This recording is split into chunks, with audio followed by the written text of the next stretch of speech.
प्रभात खबर की ओर से आपका अभिवादन है।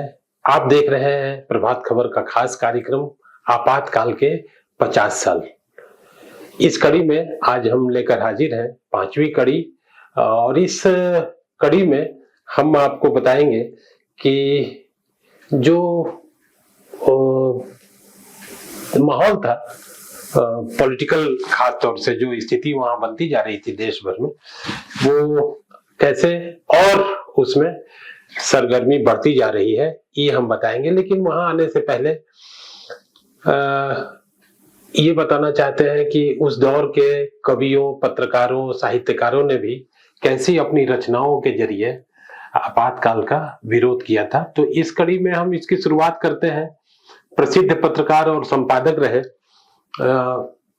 धर्मवीर भारती की एक कविता है मुनादी। वो लंबी कविता है और उसकी एक कड़ी हम इसको रखना चाहते हैं आप सबके सामने।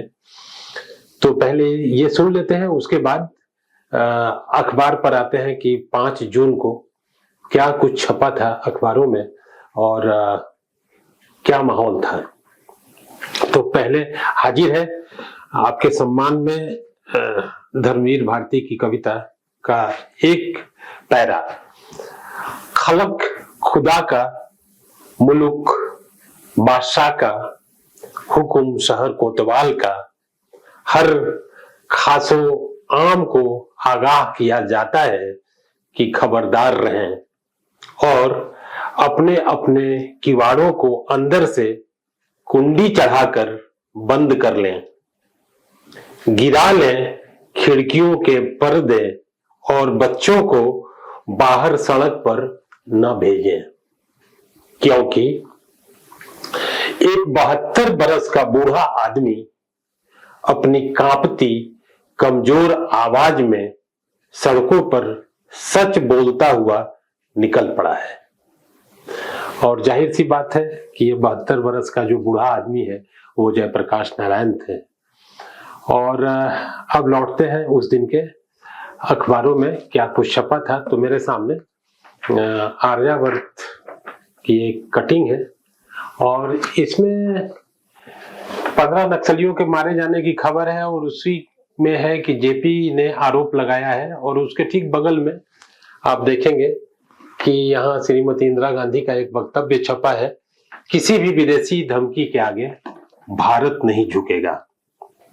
और इसका डिटेल ये है कि उन्होंने कहा है कि हम आगाह कर देना चाहते हैं विदेशी शक्तियों को, और वो अगर वो समझते हैं कि भारत कमजोर है तो ऐसा न समझे और भारत अपने तय मुकाबला, हर किस्म के आक्रमण का मुकाबला करने को तैयार है।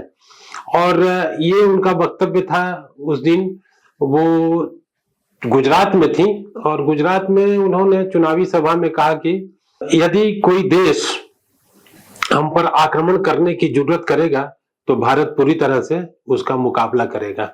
उन्होंने इसके साथ ही कहा कि विद्याचरण शुक्ल थे उनके साथ, केंद्रीय योजना मंत्री थे उस वक्त, और कांग्रेस के गुजरात प्रदेश के अध्यक्ष भी थे उनके साथ। और उन नेताओं ने, गुजरात कांग्रेस अध्यक्ष श्री सोलंकी चुनाव लड़ रहे थे और वहां पर इनकी सभा हो रही थी। उसी में आगे है कि श्रीमती गांधी ने श्री मोरारजी देसाई सहित संगठन कांग्रेस के नेताओं की आलोचना की, यह कहते हुए कि इन लोगों ने जनसंघ के साथ साठगांठ करके उनकी और उनकी सरकार के खिलाफ मुहिम तेज की है।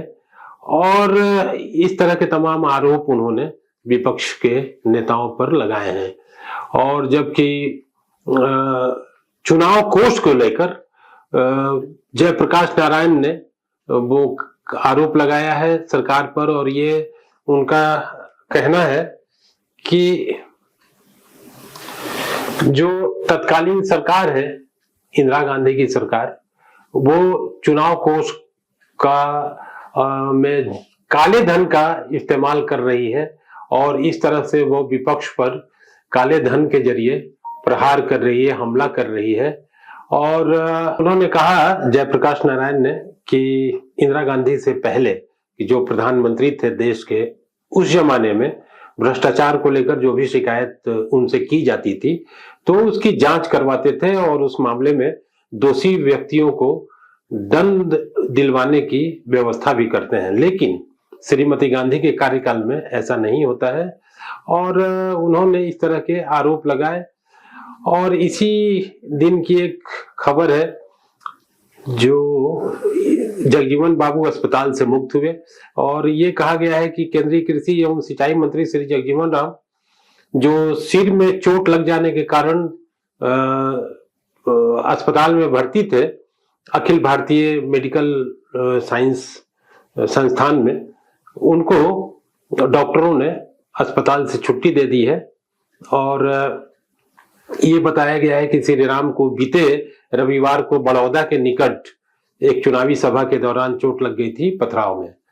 और एक और खबर है इसमें राजनारायण की, राजनारायण जिन्होंने रायबरेली से चुनाव लड़ा था श्रीमती गांधी के खिलाफ, और इन्होंने सुप्रीम कोर्ट में याचिका दायर की थी उस चुनाव में गलत तरीके से भ्रष्ट आचरण से चुनाव जीतने का आरोप लगाते हुए।